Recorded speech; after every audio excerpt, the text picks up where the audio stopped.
नमस्कार साथियों, DElEd academy की इस यूट्यूब चैनल पे आप सभी का स्वागत है। मैं एस कुमार इस वीडियो में आपसे बात करने वाला हूँ इंग्लिश पार्ट बी की अंतिम यूनिट के बारे में, जिसका नाम है unit second structure of English language.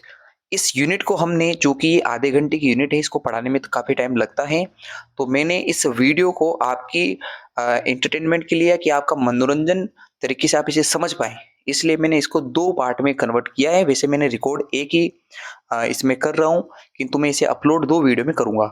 यहाँ छोटे प्रश्नों को पहले पोर्शन में और बड़े प्रश्नों को दूसरे पार्ट में हम डिवाइड करके देख लेंगे, तो आपके लिए कोई ज़्यादा बड़ी ऐसी समस्या नहीं आएगी। तो सबसे पहले छोटे क्वेश्चन यानी शॉर्ट क्वेश्चन को देखते हैं। पहला प्रश्न है, कॉन्सोनेंट क्लस्टर क्या होते हैं? अब ऐसे ही आपका जो सेम टू सेम यूनिट है पार्ट बी में, वो आपके फर्स्ट ईयर में भी थी और वहाँ आपको मैंने सब बताए थे, किंतु एक बार फिर आपको रिवाइज करवा देता हूँ और रिकॉल करवा देता हूँ। तो कॉन्सोनेंट क्लस्टर क्या होते हैं कि जब दो व्यंजन मिलके एक ही ध्वनि प्रोड्यूस करे तो वो आपका कहलाता है consonant cluster. When one sound is given, जब एक ध्वनि दी जाती है बाय टू कॉन्सोनेंट, दो व्यंजनों के द्वारा, इज कॉल्ड, यह कहलाता है कॉन्सोनेंट क्लस्टर। तो कॉन्सोनेंट क्लस्टर क्या होगा कि दो कॉन्सोनेंट मिलके सिंगल जो है वन साउंड प्रोड्यूस करेंगे, तो वो आपका कहलाएगा कॉन्सोनेंट क्लस्टर। अगला है इंटोनेशन क्या होता है? जब वॉइस होती है, जो आवाज है, उसकी जो पिच है, उसमें चेंज लाना, उसमें या तो उसको थोड़ा अपर लेके जाना या डाउन लेके आना, यानी उसकी उसमें उतार या चढ़ाव जो होता है पिच के अंदर, उसे कहते हैं आपके इंटोनेशन। तो जो आपकी आवाज है उसके उतार चढ़ाव को अपन इंटोनेशन कहते हैं, जिसे अपन कहते हैं भाषाई उतार चढ़ाव। उसके बाद ऐसा ही मिलता जुलता आपके हैं वर्ड स्ट्रेस। स्ट्रेस का मतलब होता है बल आघात। अगर हम जोर दे रहे हैं साउंड को, यानी जो मतलब जो बोला जा रहा है उसकी डिग्री, मतलब हाईएस्ट पॉइंट को टच कर रहे हैं बोलने में, तो वो हमारा स्ट्रेस होगा।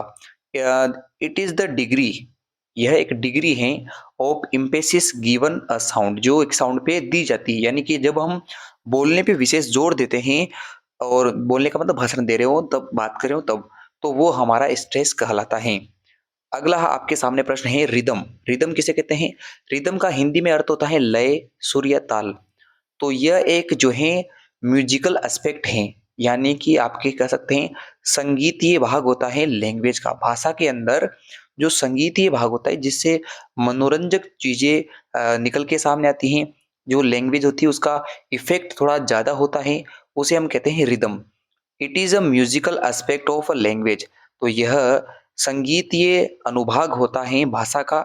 इट मेक्स प्रोनाउंसिएशन, ये जो उच्चारण होता है उसको बनाता है मोर अप्लाइंग, ज्यादा अप्लाइंग बनाता है, एंड इफेक्टफुल, ज्यादा प्रभावी बनाता है। अप्लाइंग का मतलब ज्यादा उसको कन्वीनियंट बनाता है, कि ये बात जो है इस वे में अच्छे प्रकार से कही गई है, और इफेक्टफुल यानी कि ज्यादा प्रभावी बनाता है, नॉर्मल बात से थोड़ा ज्यादा प्रभावी ये होगा। अगला आपसे पूछे कि सिलेबल क्या होता है? तो सिलेबल एक वर्ड या वर्ड्स का एक ऐसा पार्ट है जिसमें एक सिंगल वावेल होगा, सिंगल वावेल साउंड होगा, तो वो क्या कहलाएगा? आपका syllable. It is a word, यह एक शब्द है, और पार्ट ऑफ अ वर्ड, या शब्द का एक भाग है, विच कंटेंट, जिसमें विच कंटेन्स, जिसमें शामिल है अ वावेल साउंड, एक स्वर ध्वनि। तो एक ऐसा वर्ड या एक वर्ड का ऐसा भाग जिसमें एक सिंगल वावेल हो, वो आपका कहलाता है, या वावेल साउंड हो, वो कहलाएगा आपके सिलेबल। अगला आपसे पूछे कि टोटल साउंड्स कितने हैं अंग्रेजी में? टोटल साउंड्स इन इंग्लिश, तो ये आपके 44 हैं, और 44 में से वावेल साउंड कितने हैं? 20 हैं, और कॉन्सोनेंट साउंड कितने हैं? 24। तो 20 और 24 को जोड़ने पे कितना आ जाता है? 44। तो ये टोटल साउंड्स तो 44, वावेल साउंड 20, कॉन्सोनेंट साउंड 24। अब आपको जो 20 वावेल साउंड हैं उनका भी डिवाइडेशन जो है पता होना चाहिए। तो वो जो 20 हैं वो दो पार्ट से बने होते हैं। एक को कहते हैं मोनोथोंग, यानी कि प्योर वावेल साउंड, और दूसरे को कहते हैं डिप्थोंग्स, यानी कि ग्लाइड्स। अब जो मोनोथोंग्स हैं उनकी टोटल संख्या है, टोटल नंबर है 12, और जो आपके डिप्थोंग्स या ग्लाइड्स हैं वो 8 होते हैं। कितने होते हैं? 8। तो डिप्थोंग्स पूछे कि टोटल नंबर ऑफ डिप्थोंग्स कितने हैं? 8। मोनोफोन्स कितने हैं? 12। टोटल साउंड्स कितने हैं? 44। वावेल साउंड कितने हैं? 20। और कॉन्सोनेंट साउंड कितने हैं? तो 24 हैं। अब हम मोनोफोन्स और जो आपके डिप्थोंग्स है उनकी डेफिनेशन देख लेते हैं। तो मोनोफ्थोंग्स माने माने पूछेगा आपसे कि प्योर वावल्स क्या हैं? तो अपन कहेंगे it is a single vowel sound. जब एक स्वतंत्र वावेल साउंड को देखा जाए तो वो आपका मोनोफ्थोंग्स हैं। यानी हम कह सकते हैं pure vowel sounds are called monophthongs. जो प्योर वावेल साउंड है, शुद्ध स्वर ध्वनियाँ हैं, जिनके लिए बोलने के लिए किसी चीज़ की आवश्यकता नहीं होती है, वो आपका क्या कहलाएगा? मोनोफ्थोंग्स। ये एक वन सिंगल लाइन का क्वेश्चन आए तब की बात है। अगर आपसे ऐसा पूछ ले कि मोनोफ्थोंग डिप्थोंग्स में अंतर क्या है, तो इसकी जो सेकंड पार्ट है जिसको आप आगे देखोगे, उसमें आपको बड़े ही अच्छे से 3 नंबर वाला जो प्रश्न आएगा, उसमें समझा रखा है। अगला आपसे पूछे कि डिप्थोंग्स या ग्लाइड्स क्या होते हैं या ग्लाइडर क्या होते हैं? तो अपन कह सकते हैं कि जो 2 या 2 से अधिक स्वर ध्वनियों से मिलके बनेगा, वो आपका डिप्थोंग। 2 स्वर ध्वनियों से मिलके बनेगा, वो आपका डिप्थोंग्स कहलाएगा। Diphthongs is a combination, diphthong एक कॉम्बिनेशन है। किसका कॉम्बिनेशन है? Of 2 vowel sounds. जब 2 स्वर ध्वनियों को मिश्रित किया जाता है या जब एक साथ बोला जाता है, एक के बाद एक तुरंत, तो उसे कहते हैं डिप्थोंग्स। आगे ये तो हो गए आपके छोटे प्रश्न। अब इसके अलावा यहाँ से जो है ग्रामर का पोर्शन भी इसी यूनिट में दिया गया है। एक तो डिग्री वाले प्रश्न यहाँ से आते हैं। डिग्री में अभी आपको भरना बताऊँगा कि कैसे भर के आना है। आर्टिकल्स आपको भरना बताएँगे। प्रोनाउन जो है आपको वो भी देखने हैं। साथ ही में टेंस जिसको आप कहते हो पार्ट्स ऑफ स्पीच के अंदर जो अ, जैसे अपन कह सकते हैं कि आपसे हेल्पिंग वर्ब या हेल्पिंग वर्ब के साथ-साथ मेन वर्ब भरने को कहता है, वो वाले प्रश्न। तो एक-एक करके सबसे पहले डिग्री वाले प्रश्नों से शुरू करते हैं। अब ये कुछ प्रश्न हैं जो आपके आए हुए जो है सालों में दिए गए हैं।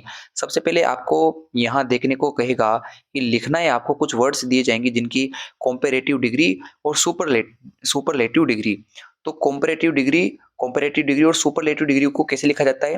तो मोस्टली क्या होता है कि यदि हम किसी वर्ड के पीछे ईआर जोड़ दें, क्या जोड़ दें? ईआर, तो वह कंपैरेटिव डिग्री बन जाएगा। जो जो वर्ड दिया जाता है उसकी सेकंड फॉर्म होती है, सेकंड जो है डिग्री होती है।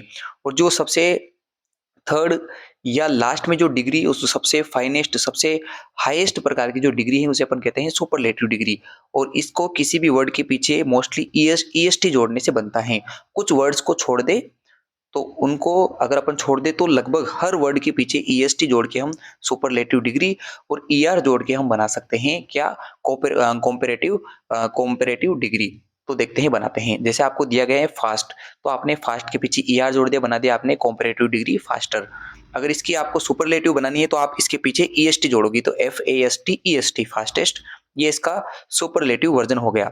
बेड, अब ये जो बेड जैसे गुड, बेटर, बेस्ट, ये कुछ वर्ड्स हैं जिनको आपको रट के जाना होता है। बेड, वर्स, वर्स्ट, ये आप इसका क्या हो गया आपके इसके खुद की अलग से आपको याद करके ही जानी होती है। आगे जैसे आपको दिया गया है स्विफ्टली, तो स्विफ्टलियर, ईआर जोड़ दिया और स्विफ्टलिस्ट जोड़ दिया अपन ने। तो ये आपको पता होना चाहिए कि ईएसटी और ईआर जोड़ने पे आप कंपैरेटिव डिग्री और सुपरलेटिव डिग्री बना सकते हो। ऐसे ही यहाँ देखते हैं जो आपको बनाना है। आपसे कहा गया है कि डिग्री ऑफ एडजेक्टिव, विशेषण की जो है डिग्री बतानी है, यानी विशेषण को अच्छा प्रभावी बनाने के लिए हम डिग्री का यूज करते हैं। तो आपको दिया गया है लॉन्ग। अब आपसे क्या कहा गया है? तो आपसे कहा गया है द गंगा इज द। तो जब भी सेंटेंस के अंदर द का प्रयोग हो और आपसे डिग्री भरने को कहें, तो वहां हमेशा क्या आएगी? वहां आएगी सुपरलेटिव डिग्री, यानी कि उसके पीछे ईएसटी जोड़ के आप उसे कंप्लीट बना लोगे। तो इसका क्या बन जाएगा? The Ganga is the longest river in India. Bharat के अंदर जो गंगा है वो सबसे अधिक लंबी नदी है। तो सबसे लंबी नदी भारत की कौन सी है? गंगा। तो आपको ये दिया गया है। अगला है my friend is than me. और जिस सेंटेंस में देन का प्रयोग हो जाता है वहां कोऑपरेटिव डिग्री होती है और कोऑपरेटिव डिग्री में ईआर जोड़ना होता है। तो आपको यहाँ रिच दिया गया है, पीछे ईआर जोड़ दोगे तो रिचर बन जाएगा। तो ये दो ही आपको वर्ड्स याद रखने हैं कि खालिस्तान के लिए क्या याद रखोगे कि जब भी सेंटेंस में द हो और द के बाद खालिस्तान भरने को यानी डिग्री भरने को कहे, तो शब्द के पीछे ईएसटी जोड़ के आप सुपरलेटिव डिग्री बना लोगे। और जब आपको ऐसा दिया जाए कि माय फ्रेंड इज देन, तो देन का प्रयोग जहाँ हो जाए आपको वहां ईआर जोड़ के कॉम्परेटिव डिग्री बनानी है। तो ये इन दोनों के आंसर हो जाएंगे। तो आपको इस प्रकार से सेंटेंस बना के आने हैं। अगला आपको यहाँ दिया गया 2016 का पेपर है, कॉम्परेटिव और सुपरलेटिव डिग्री बनाने हैं। तो कॉम्परेटिव डिग्री कैसे बनाते हैं? ईआर जोड़ेंगे, जैसे स्मॉल है स्मॉलर, ईआर जोड़ दिया, स्मॉलेस्ट, तो ये आपका सुपरलेटिव डिग्री बन जाएगा। ऐसे ही गुड, तो गुड का आपको याद रखना है गुड, बेटर, बेस्ट, ये कुछ अलग कुछ होते हैं जिनके आपको याद रखने होते हैं। जैसे भी ऊपर आया था उसका भी आपको याद रखना था। इधर है आपके पास बिगर, बिग, बिग का क्या बन जाएगा, बिगर ईआर जोड़ दिया और बिगेस्ट ईएसटी जोड़ दिया। तो ये आपके क्या बन गए, मतलब कोऑपरेटिव डिकॉम्परेटिव डिग्री और सुपरलेटिव डिग्री। इस प्रकार से आप ईएसटी और ईआर का प्रयोग करके बना सकते हो।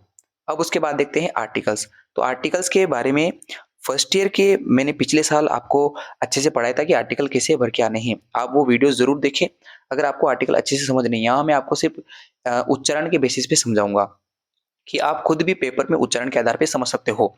तो वहाँ मैंने बताया था कि यूनिवर्सिटी, अब इसको यूनिवर्सिटी बोलते हैं तो आप यूनिवर्सिटी ऐसे कुछ लिखते हो। तो आपको आगे से पीछे पूरा वर्ड देखना नहीं है, आपको ये देखना है य से यज्ञ जो है ये हिंदी में व्यंजन है, और हिंदी में जो व्यंजन है उस आधार पे अगर अपन यहाँ भरे तो व्यंजन के आगे ए का प्रयोग होता है। किसका प्रयोग होता है, ए का। तो यहाँ ए ई आई ओ यू नहीं देखेंगे, हम देखेंगे कि उच्चारण में यहाँ बोलने पे पहला जो है आपके वर्ण कौन सा आ रहा है। तो वर्ण हमारे पास यस यज्ञ जो कि एक व्यंजन है, और व्यंजन के आगे हम ए का प्रयोग करते हैं। तो यहाँ नेहा, इसके बाद आपने क्या भर दिया, आपने भरा है आपने ए। अगला है ही टेक्स टी 5 टाइम्स। अब 5 टाइम्स आपको है डे। अब डे आप जब लिखते हो तो डे में ड आता है, और ड जो है आपके एक व्यंजन है, और व्यंजन के आगे क्या भरते हो आप, ए का प्रयोग करते हैं या ए खालिस्तान में भरते हैं। अगला है Kashmir is Switzerland of India. अब आपको ऐसे याद रखना है कि उसकी विशेषता बताई जा रही है, किसकी, कश्मीर की। तो जब ऐसे विशेषता बताए या आपको ऐसे जब विशेषता बताने वाली चीजों का प्रयोग करे तो वहां आपको लिखना होता है द। जैसे Kalidas is the Shakespeare of India, Kalidas जो हैं भारत के शेक्सपियर हैं, यानी कि वो जैसे विदेश में अंग्रेजों के शेक्सपियर सबसे बड़े कवि हुए, तो कालिदास को भारत का शेक्सपियर कहा जाता है। तो वहां भी आप द का प्रयोग करोगे। तो तुलनात्मक रूप से विशेषता बताई जाए तो वहां पे द का प्रयोग होता है। अगला है राम इज। अब इसको आप ऐसे तो होनेस्ट बोलते हो, बट ये होनेस्ट नहीं है, इसको ओनेस्ट बोलते हैं। क्या बोलते हैं, ओनेस्ट। अब ओनेस्ट में आप अगर इसे ढंग से लिखोगे तो आपने हिंदी का अ जो है लिखा है, और अ जो है, और अ क्या हो जाएगा आपके लिए, अ या ओ जो हो जाएगा आपका, यह एक स्वर है।